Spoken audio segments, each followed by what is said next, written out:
رمضان کے مسائل۔ بسم اللہ الرحمن الرحیم۔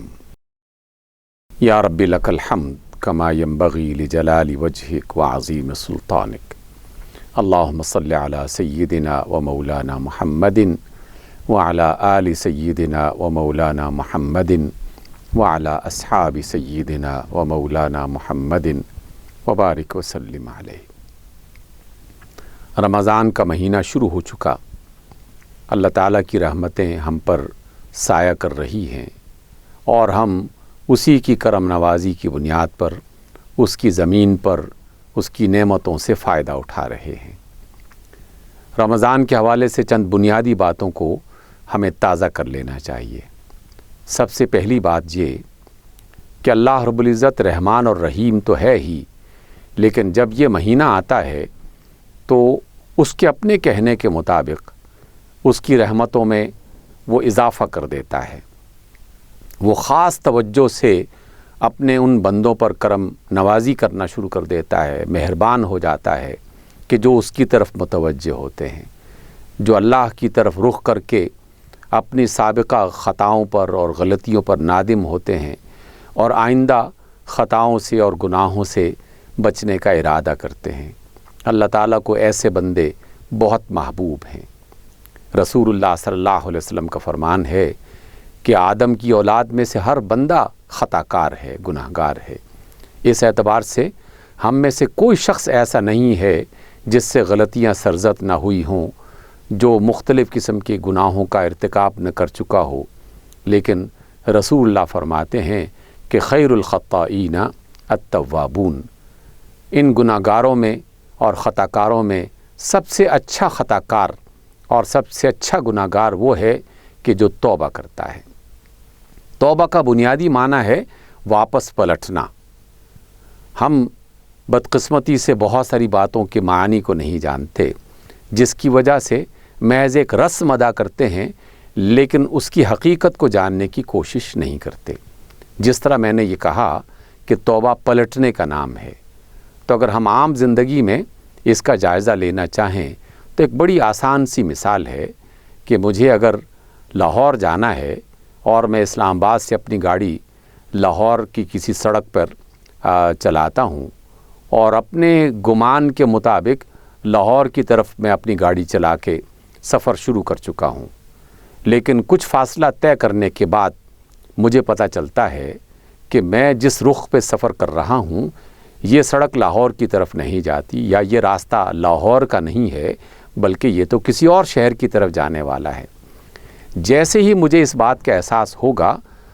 تو آپ اپنے آپ سے سوال کیجئے کہ مجھے کیا کرنا چاہیے۔ یقیناً مجھے یہی کرنا چاہیے کہ اگر میں واقعی لاہور جانا چاہتا ہوں تو مجھے فوراً پہلے ہی موڑ پہ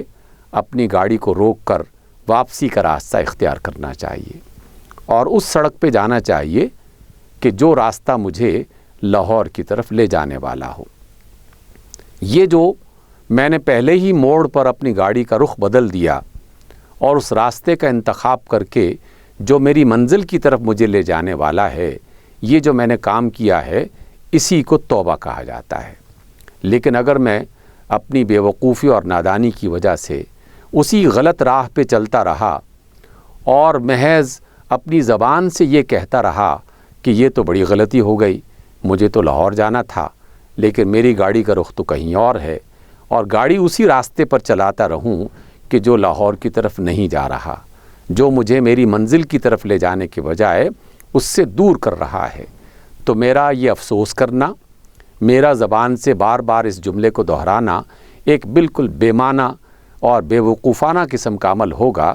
کہ میں اپنا نہ راستہ بدل رہا ہوں نہ گاڑی کا رخ بدل رہا ہوں، لیکن محض افسوس کرتے ہوئے توبہ توبہ کر رہا ہوں اور یہ کہہ رہا ہوں کہ مجھ سے تو بڑی غلطی ہو گئی۔ یہ تو بڑی نادانی کی بات ہے۔ عقل مندی کا تقاضا یہ ہے کہ جیسے ہی کسی غلطی کا احساس ہو تو فوری طور پر اپنا رخ بدل لیا جائے اور اس راستے پر چلنا شروع کر دیا جائے جو راستہ ہمیں ہماری منزل کے قریب لے جانے والا ہو۔ اللہ رب العزت کے جس کے ہم بندے ہیں، اس نے جو ہمیں زندگی عطا کر رکھی ہے، اس زندگی کے راستے میں اس نے ہمیں باقاعدہ ایک طریقہ بتایا ہے کہ تم اگر اللہ کی اس محبت اور رضامندی کی منزل پہ پہنچنا چاہتے ہو تو پھر صراط مستقیم پر چلو۔ صراط مستقیم کا مطلب ہے سیدھا راستہ۔ جب سیدھا راستہ ہے تو پھر ہمیں قدم قدم پر رک کر جائزہ لیتے رہنا چاہیے کہ جس راستے پر میں جا رہا ہوں کیا واقعی یہ اللہ کی رضا کا راستہ ہے، یہ رسول اللہ صلی اللہ علیہ وسلم کی محبت کا راستہ ہے۔ اگر مجھے مختلف قسم کے نشانات ملنا شروع ہو جائیں کہ ہاں واقعی اس کام سے اللہ راضی ہوتا ہے، اس بات سے اللہ کے رسول خوش ہوتے ہیں، تو میں پورے یقین کے ساتھ اور پورے اعتماد کے ساتھ اپنے سفر کو جاری رکھوں گا اور اپنی صحیح منزل پہ پہنچ جاؤں گا۔ ان کاموں کو اور ان نشانات کو جاننے کے لیے اللہ تعالیٰ نے کچھ ہمیں باقاعدہ نام دے کر کچھ کام بتائے ہیں کہ تمہیں یہ کام کرنے چاہیے۔ جیسے اللہ تعالیٰ کی توحید کا اقرار کرنے کے بعد، اللہ تعالیٰ کی ان باتوں پر ایمان لانے کے بعد کہ جن پر ایمان لانا ضروری ہے، اللہ نے اپنے رسول صلی اللہ علیہ وسلم کے ذریعے سے یہ بتایا کہ ہر مومن مرد اور عورت پر 5 وقت کی نمازیں فرض ہیں، اور ہر مومن مرد اور عورت پر جو جوان ہو چکا ہو، جو بالغ ہو چکا ہو، اور عمومی طور پر فقہا نے 15 برس کی عمر کو بلوغت کی عمر قرار دیا ہے، یعنی ہر وہ مومن مرد اور عورت یا لڑکا اور لڑکی جو 15 برس کی عمر میں پہنچ جائے، اس کے لیے کہا کہ وہ رمضان کے مہینے میں لازماً روزہ رکھا کرے۔ اس اعتبار سے ہر 15 برس اور اس سے زیادہ کی عمر رکھنے والا مومن مرد اور مومن عورت، چاہے وہ کسی بھی علاقے میں رہتا ہو، کسی بھی قوم قبیلے سے تعلق رکھتا ہو، اسے لازماً روزہ رکھنا چاہیے۔ اور روزے کی ظاہری شکل کیا ہے؟ ظاہری شکل یہ ہے کہ وہ سحری کے وقت اٹھے اور سحری کے وقت جو بھی اللہ تعالیٰ نے اسے کھانے پینے کی نعمت عطا کر رکھی ہے اس نعمت سے وہ فائدہ اٹھائے۔ لیکن جیسے ہی فجر طلوع ہو تو فجر کے طلوع ہوتے ہی وہ کھانے پینے سے اپنے آپ کو روک لے، بس یہاں سے روزے کا آغاز ہو جائے گا، اور پھر غروب آفتاب تک، مغرب تک اس نے کچھ کھانا پینا نہیں ہے۔ البتہ روزے کی حالت میں کچھ کام وہ کر سکتا ہے، مثلا اگر کوئی شخص نہانا چاہے تو غسل کر سکتا ہے، دن میں وہ کئی بار وضو کرنا چاہے کسی بھی ضرورت کے تحت تو وہ وضو کر سکتا ہے، ہاتھ منہ بار بار دھونا چاہے تو دھو سکتا ہے، لباس بدلنا چاہے لباس بدل سکتا ہے، اور اس کے علاوہ اپنے جسم کی ان ضرورتوں کو جیسے بالوں میں تیل لگانا، آنکھوں میں سرما لگانا یا اس طرح کی جو حاجتیں ہیں ان کو اختیار کر سکتا ہے، اس میں قطعاً کوئی مسئلہ نہیں ہے۔ اس کے علاوہ بعض اوقات معدے کی گرانی کی وجہ سے انسان کے معدے میں جو چیز ہے بعض اوقات اگر قے خود بخود ہو جائے تو اس کے بارے میں بھی آپ صلی اللہ علیہ وسلم کی صحیح روایات میں اس بات کا ذکر ملتا ہے کہ اس سے اس کا روزہ نہیں ٹوٹتا۔ البتہ کوئی شخص جان بوجھ کر ایسی حرکتیں نہ کرے کہ جس کی وجہ سے قے آ جائے، کیونکہ اس صورت میں اس کا روزہ ٹوٹ سکتا ہے۔ اس کے علاوہ اللہ نے اور اس کے رسول صلی اللہ علیہ وسلم نے ایک تنبیہ کرتے ہوئے خبردار کیا کہ جس شخص نے ایک بار روزہ رکھ لیا تو پھر اسے لازماً اس روزے کو پورا کرنا چاہیے، اور اس روزے میں بے احتیاطی برتتے ہوئے توڑنا نہیں چاہیے، کیونکہ جس شخص نے جان بوجھ کر روزے کی حالت میں کچھ کھا پی لیا یا کوئی ایسی حرکت کر دی کہ جس کی وجہ سے اس کا روزہ ٹوٹ جائے، اور اگر اس نے یہ جان بوجھ کر حرکت کی ہے تو اس کی سزا کے طور پر اللہ رب العزت نے یہ فرمایا کہ اسے پھر ایک روزے کے بدلے میں 60 روزے رکھنے پڑیں گے۔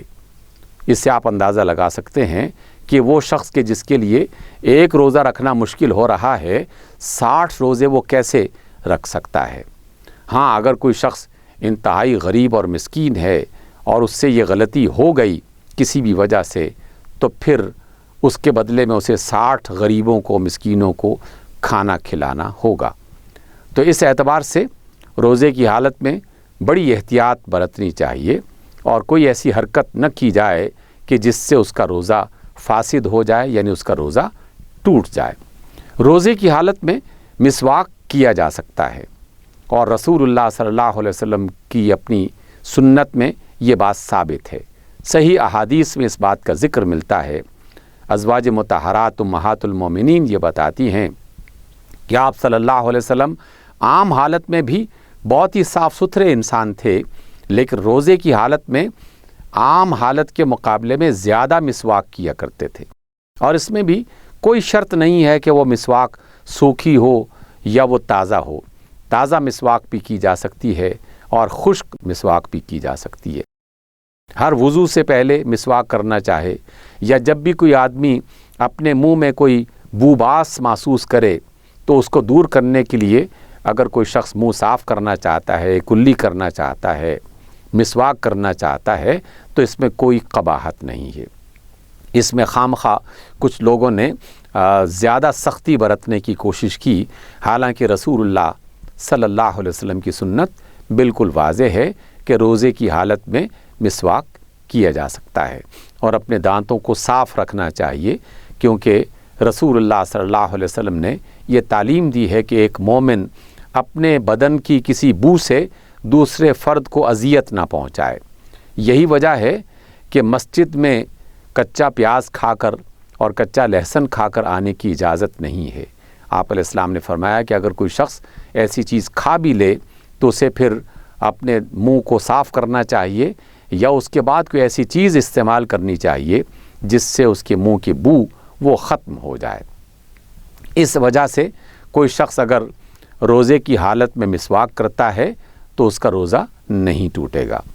روزے میں اس بات کی احتیاط بھی لازماً کرنی چاہیے کہ روزے کی حالت میں اپنے ہاتھ سے اور اپنی زبان سے کسی دوسرے فرد کو اذیت نہ پہنچائی جائے۔ فرد کو کیا، اللہ تعالیٰ کی کسی بھی مخلوق کو اذیت پہنچانے کی کوشش نہ کی جائے۔ اس طریقے سے جس شخص نے اپنا پورا دن گزارا وہ بہتر روزے دار ہوگا، اور اسے اللہ تعالیٰ کی رحمتیں زیادہ میسر آئیں گی۔ زیادہ بہتر بات یہ ہے کہ روزے کی حالت میں بھی انسان اپنی روزمرہ کی جو ضرورتیں ہیں وہ کام کے اعتبار سے پوری کرتا رہے۔ جو کاروبار کرنے والا ہے وہ کاروبار کرے، جو دفاتر میں جانے والا ہے وہ دفاتر میں جائے۔ ہاں، اگر کوئی شخص بیمار ہے تو بیمار آدمی روزہ نہ رکھنا چاہے تو نہیں رکھ سکتا، اس کی اجازت ہے اسے۔ بیماروں کی دو حالتیں ہیں۔ فقہا نے رسول اللہ صلی اللہ علیہ وسلم کی تعلیمات کی روشنی میں یہ بتایا ہے کہ اگر تو کوئی ایسا بیمار شخص ہے کہ جس کو اپنی بیماری کی وجہ سے مستقل دوا استعمال کرنا پڑتی ہے، تو اگر وہ زندگی بھر روزے نہ رکھے تو کوئی حرج نہیں ہے، لیکن ہر روزے کے بدلے میں وہ کسی ایک مسکین کے کھانے پینے کا بندوبست کر دے۔ یہ کھانے پینے کا بندوبست جو ہے، یا تو باقاعدہ کھانے پینے کی چیزیں مہیا کر کے اس کا بندوبست کیا جا سکتا ہے، یا اتنی مقدار میں کہ جو مقدار انسان خود اپنے کھانے پینے میں استعمال کرتا ہے اس کی قیمت ادا کرنے کی صورت میں وہ یہ پورا کر سکتا ہے۔ لیکن اگر کوئی شخص ایسا مریض ہے کہ جو محض کسی عارضی بیماری میں مبتلا ہے، بخار میں، زکام نزلے میں، کسی اور وجہ سے، کہ جسے عارضی طور پر کسی دوا کے استعمال کرنے کی ضرورت ہے، تو وہ روزہ نہ رکھے، اور جب رمضان مکمل ہو جائے تو رمضان کے مکمل ہو جانے کے بعد جتنے روزے اس کے چھوٹ گئے ہیں وہ ان روزوں کو مکمل کر لے۔ اسی طریقے سے اگر کوئی شخص سفر پہ ہے تو مسافر کے لیے بھی اس بات کی اجازت ہے کہ وہ سفر کی حالت میں اگر روزہ نہ رکھنا چاہے تو وہ روزہ نہ رکھے۔ ہاں، جتنے روزے سفر کی حالت میں اس کے رہ گئے ہیں، جب رمضان ختم ہو جائے تو عید کے بعد کے ایام میں، شوال کے مہینے میں، کسی اور مہینے میں وہ ان چھوٹ جانے والے روزوں کو اختیار کر سکتا ہے۔ اسی طرح وہ خواتین جو اپنے بچوں کو دودھ پلاتی ہیں، یا وہ خواتین کہ جو بچوں کی پیدائش کے مرحلے میں داخل ہو چکی ہیں، تو وہ اگر روزہ نہ رکھیں تو کوئی حرج نہیں ہے، اور وہ رمضان کے بعد اگر اس بات کی طاقت رکھیں تو وہ اس کے بعد ان روزوں کی قضا ادا کر سکتی ہیں، اور اگر اس بات کی طاقت نہ رکھیں تو اپنے ہر روزے کے بدلے میں وہ فدیہ ضرور ادا کر دیں۔ اس اعتبار سے روزہ ایک ایسا فرض ہے جو اللہ نے ہر مومن مرد اور عورت پر فرض کیا ہے، بغیر ضرورت کے اور بغیر کسی وجہ کے اس روزے کو نہیں چھوڑنا چاہیے۔ جن جن حالتوں میں اللہ نے اور اس کے رسول صلی اللہ علیہ وسلم نے روزے کو چھوڑنے کی اجازت دے رکھی ہے، ان سے فائدہ اٹھایا جا سکتا ہے۔ اللہ کی رحمتیں ساتھ رہیں گی اور اس کی کرم نوازیاں جاری رہیں گی۔ اللہ تعالیٰ سے یہ دعا کرتے ہیں کہ جب تک یہ مہینہ قائم ہے ہمیں زیادہ سے زیادہ اپنی اطاعت کرنے اور نیکیاں کرنے کی وہ توفیق دے، اور اس مہینے کے گزرنے کے بعد بھی ہمیں اپنا فرمانبردار اور محبت کرنے والا ایک اچھا انسان بنا کے اس دنیا میں رکھے، اور وہ زندگی بسر کرنے کی توفیق دے جو زندگی اللہ کو پسند ہے اور جس کا طریقہ رسول اللہ صلی اللہ علیہ وسلم نے ہمیں بتایا ہے۔ آمین۔